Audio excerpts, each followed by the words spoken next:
मित्रों नमस्कार। आज का विषय है नौतपा एवं ज्योतिष विज्ञान।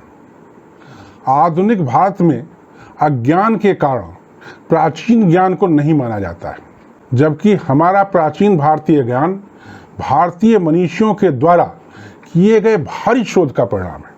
इसी विषय को ज्योतिष और मौसम विज्ञान भी कहते हैं। ज्योतिष में गणना के द्वारा बताया जाता है कि वर्ष में कितनी वर्षा होगी, कितनी गर्मी पड़ेगी, वर्षा की क्या मात्रा होगी, ठंड कितनी पड़ेगी, आदि आदि। उपयोगकर्ताओं के लिए यह जानकारियां बहुत महत्वपूर्ण होती हैं। भारतवर्ष में 3 ऋतुएं होती हैं, ग्रीष्म, वर्षा एवं शरद ऋतु। पृथ्वी के ऊपर 3 काल्पनिक रेखाएं हैं, जिनको मकर रेखा, भूमध्य रेखा एवं कर्क रेखा कहते हैं। मकर रेखा पृथ्वी के दक्षिणी गोलार्ध में भूमध्य रेखा के समानांतर 23 डिग्री 26 मिनट 22 सेकंड दक्षिण पश्चिम से पूर्व की ओर खींची गई है।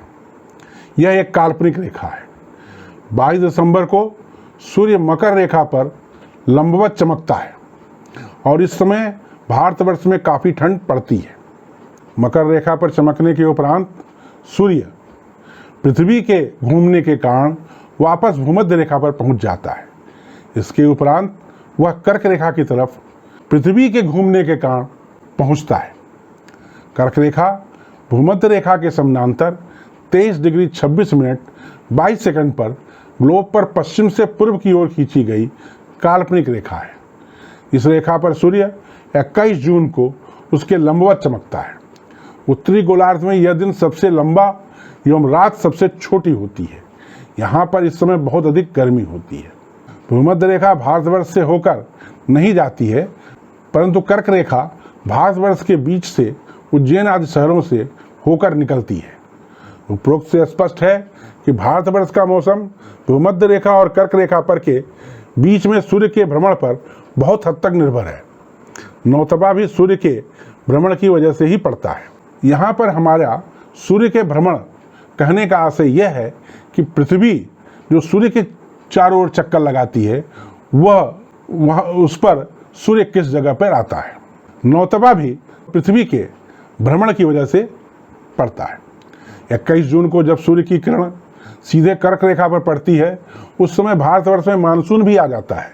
अतः उस समय का मौसम सबसे गर्म मौसम नहीं कहा जा सकता है। सूर्य वृष राशि में 14, 15 या 16 मई को प्रवेश करता है। प्रवेश करते समय सूर्य कृत्तिका नक्षत्र में रहता है।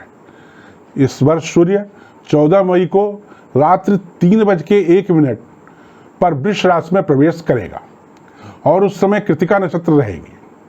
कृत्तिका नक्षत्र का स्वामी अग्नि होता है, अतः इस समय गर्मी में काफ़ी तेजी आ जाएगी। सूर्य 25 मई को प्रातः 1:18 से रोहिणी नक्षत्र में प्रवेश करेगा तथा अगले 15 दिन तक रोहिणी नक्षत्र में ही रहेगा, परंतु इसमें प्रारंभ के 9 दिन विशेष महत्वपूर्ण होते हैं। इन 9 दिनों को नौतपा कहते हैं। नौतपा 25 मई से प्रारंभ होकर 2 जून तक चलेगा।